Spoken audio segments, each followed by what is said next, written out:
Hi guys, so for today's video, samahan nyo ako ngayon. Ipaprank natin yung mga kaibigan ko. Dahil kakatapos lang nila mag-basketball ngayon, syempre, uhaw na uhaw yung mga yan. Kaya samahan nyo ako ngayon, ililibre natin sila ng RC. Pero hindi RC ang ilalagay natin doon, kung hindi toyo. Let's go! So yun guys, nakabili na tayo ng RC pero wala na siyang laman syempre. Lalagyan natin siya ng toyo para i-prank natin yung mga kaibigan natin. Tara, lagay na natin yung toyo. Yun guys, so ngayon ilalagay na natin yung toyo dito sa bote ng RC para pasimulan natin yung prank. Pasan natin yung toyo.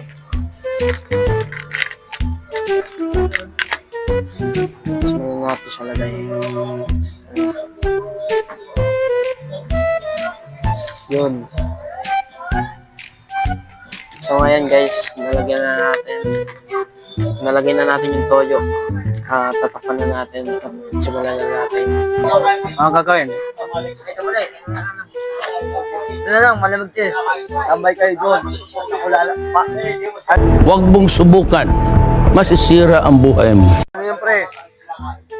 Ano gagawin? Anak ka ng po.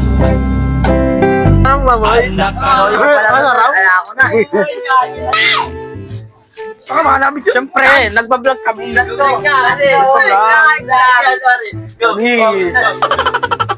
Sarap. Toyo! Nasawa na naman. May nawi.